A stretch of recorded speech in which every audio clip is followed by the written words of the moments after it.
Hey everyone, welcome to Mission Inspired, a CPG chat. I'm your host, Rusty Jones, co-founder of Hello Water. Today, our guest is the man, the myth, the legend, Aaron Hinde from LifeAid. You're not from LifeAid, are you?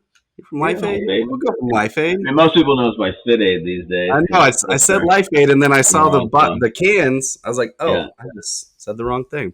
No. LifeAid is still our parent company. What's up, bud? Welcome. What's up, man? Thanks for Not having me. much.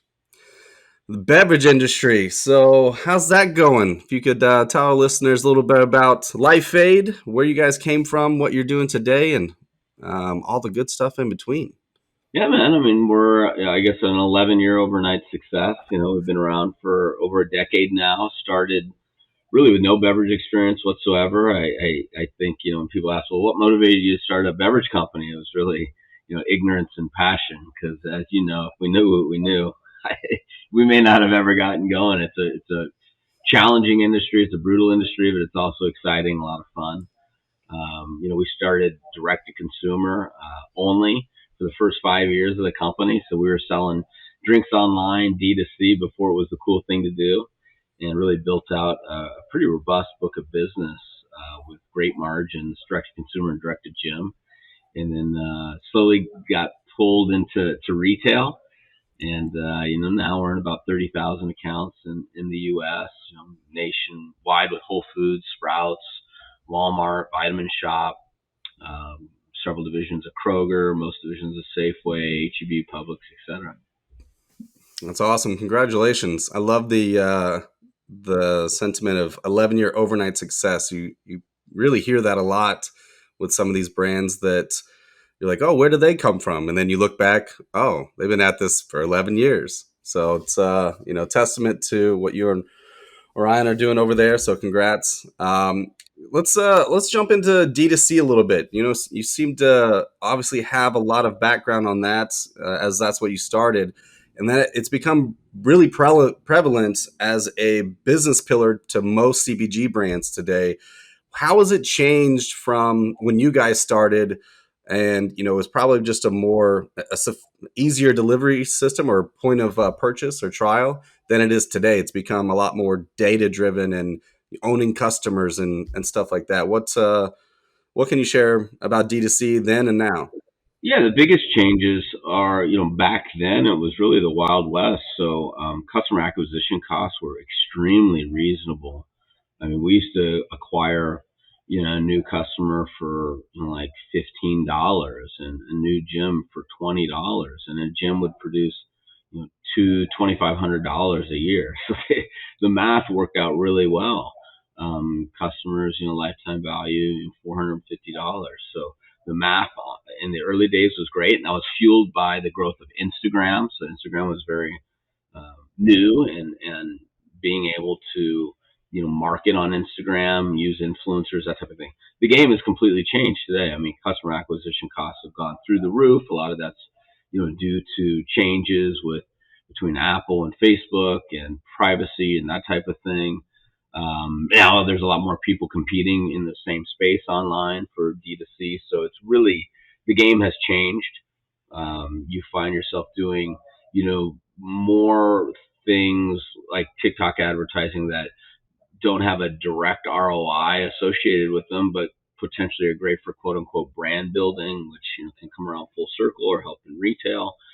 So the whole online space has gotten a lot more expensive to operate, and companies that are just jumping in are really having a challenge, I think, justifying the spend relative to the revenue, especially if you're looking at, what's the true contribution margin, what's the payback look like, really taking a deep dive at customer acquisition costs and direct ROI type of things. Now, if you look at it from an omni-channel perspective and say, well, we may not be making money, or we may have a really long tail on our e-com advertising, but we do believe that some of these e-com customers are contributing to retail success, and there's a play there where you can kind of look at a overall blended marketing budget and say, well, we're spending all this stuff online and in store, and then look at that relative to the revenue it brings in aggregately, and justify it that way. Yeah, that's good to hear that that's your frame of mind around it. Because again, here at Hello Water, when we look at that, you put a lot of dollars towards new customer acquisition, and then you look at the budgets at the end of the quarter, like that's a lot of money being spent, and then you're like, but wait a second, that brand awareness now went to retail, it went to some other opportunity. So that's good that here that we're not the only ones doing that. But how are you taking a lot of the direct consumer data from a customer standpoint, whether it's demographics, uh, household income, all that good stuff, and utilizing it for some of your omni-channel opportunities, whether it's retail or um, anything else? Is that a good Well, part data of it point? leveraging it with buyers, right? So if I'm spending on just an awareness campaign, now available at Rayleigh's Nob Hill, I can send that to the buyer saying, "Hey, we put X amount of dollars on our own accord promoting, your chain that we're now available in there." So that's more of an awareness driver, really looking to drive people, online into the store, type of thing. Um, but really looking at it in the macro and saying, how can this connect over here? Another thing that's been very effective for us is doing surveys. We've surveyed our audience, direct to consumer, that have maybe dropped out or didn't do a repeat purchase or what have you, and say, hey, what happened here? Kind of giving them, incentivizing, let's say, an Amazon gift card to fill out a 3-minute survey. And what we found is a lot of people that we thought dropped out and no longer order from us, in fact, were still buying. They were just buying under a different email address online, or they were buying it in store. It's like, oh, it's available now at my local Walmart, so I buy it there. So there's, you can't make assumptions always just based on the data and go, well, this is the data and that it is what it is. Like, say, well, what holes could there be in this data? How could I be looking at this inaccurately? And like, the simple thing of people use, typically a junk email address when they're doing some type of a trial, and then when they really like something and they're going, okay, I'm going to repeat purchase, and they use like their real email address, right? Like something that simple. Most people may not think about that, but that happens all the time. That's funny. I'm guilty of the junk email. My wife makes fun of me. I got 30, 40, 50,000 emails open on one of the Gmails, and she's like, why don't you delete those? I was like, oh, that's just junk. I don't even know what's in there half the time. So that's kudos. I see that you got new products out with FitAid. Can you share a little bit about that? And then what the strategy was from to kind of bring that to life with your current customers and new customers? Yeah, I mean, look, like just like you guys were very early to, the whole fiber and gut health and prebiotic movement and that type of thing. We were really first movers when it came to function forward beverages, right? Instead of just having a base drink and having 30 flavor iterations like most companies, we created blends very specific to the use occasion. Fit Aid for post workout recovery, Focus Aid for nootropic brain health, Immunity Aid for immunity, Party Aid weekend recovery, etc. But that whole time, we asked people to make a sacrifice. We asked them to trade their caffeine for vitamins, their caffeine for the functionality of vitamins and supplements. Okay, and as we know, people love their caffeine. So some people made that decision, that trade. Some people didn't, and they're like, well, I still have my caffeinated beverages, but I'll drink LifeAid products for specific use occasions on top of that. Looking at the evolution of performance energy in the energy drink category. I was looking at like what I call Energy 1.0. Everybody's familiar with, Red Bull, Monster, Rockstar. Energy 2.0, kind of the evolution of the energy category into the performance energy. What we're considering performance energy now, starting with Bang, which was very disruptive, and then continuing with like Celsius and Alani Nu and etc. The challenge with that, they have a perceived health halo around them, like, oh, I get some functional benefit. These are healthier than Energy 1.0. But if you really look at all those brands, they still are utilizing the same marketing gimmicks that energy drinks have always used. Naturally flavored when they have sucralose or aspartame, artificial sweeteners. Yeah. They still, universally are artificially sweetened. They've got a lot of fillers like sodium or taurine, that type of thing. So what we looked at when we were looking at this market, say, can we create the natural? What is the evolution of the energy category? Can we create Energy 3.0, where we deliver true functionality in a fully transparent, clean manner? And that's where FitAid Energy came to play. We use a FitAid blend, the recovery blend that people know and love. We put 200 milligrams of clean caffeine in it using green tea. Most people don't know that synthetic caffeine is derived from urea.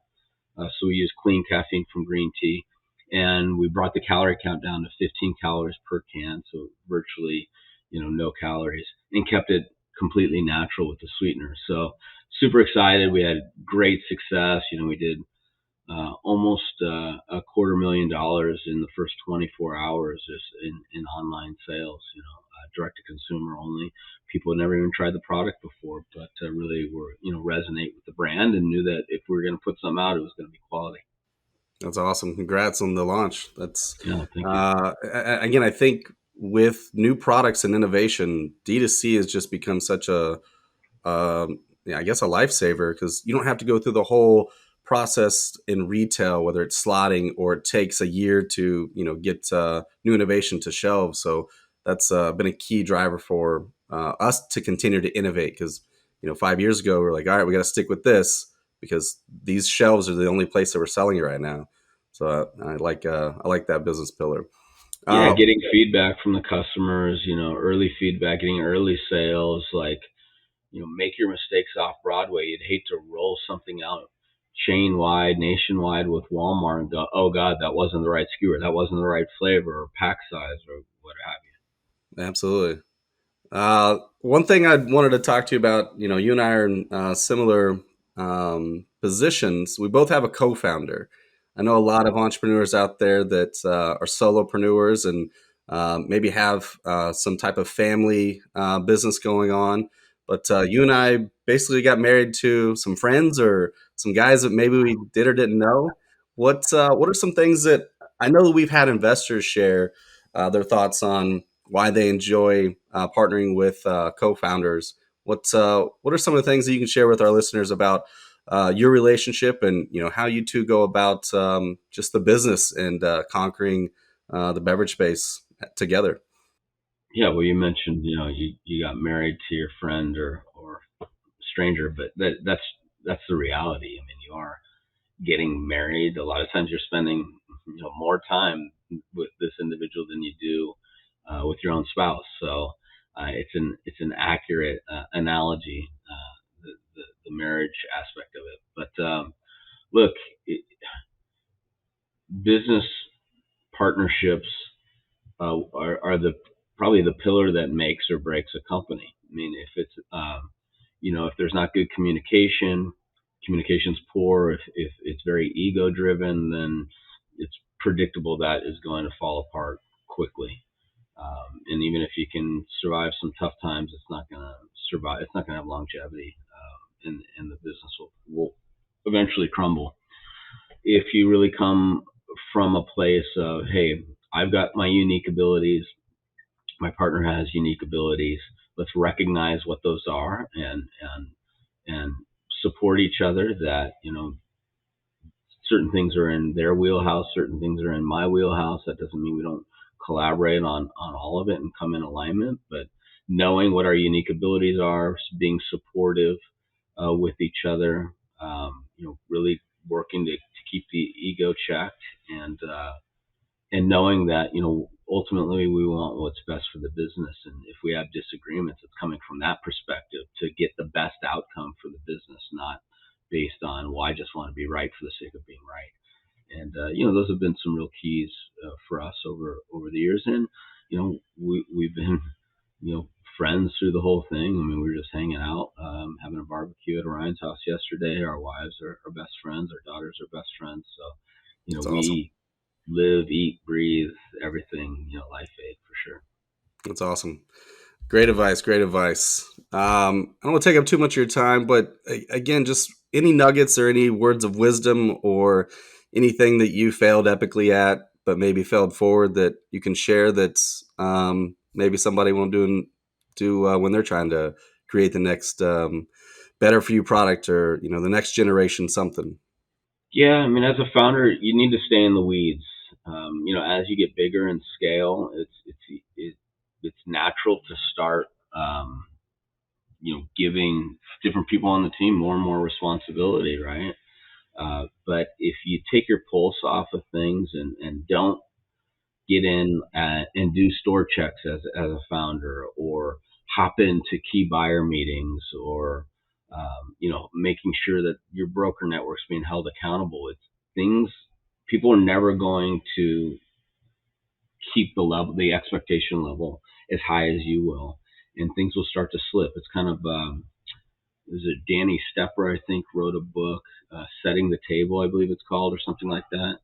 Um, but he's got an example in there of the salt shaker, and he was training somebody. He's like, this salt shaker must stay in the exact middle of the table at all times, right? And then he would like move it an inch that way, and then his whole point is like, even a half an inch off, move it back to the center. That's where it belongs, and that's where it always has to be. And that salt shaker is constantly getting moved around, and it's your job as a founder to make sure it lands back in the center of the table where it belongs. So, that's a big one. And then the second, I think you mentioned, is like, you got to keep moving forward. You're gonna make mistakes. Some of them are gonna be bigger than others. Hopefully, your mistakes aren't going to sink the ship, because in beverage, 100 things have to align perfectly, and one of those things can sink the entire company. So really make sure you're thinking accurately. Get good advice from people that have been there and done that. Keep a really tight circle of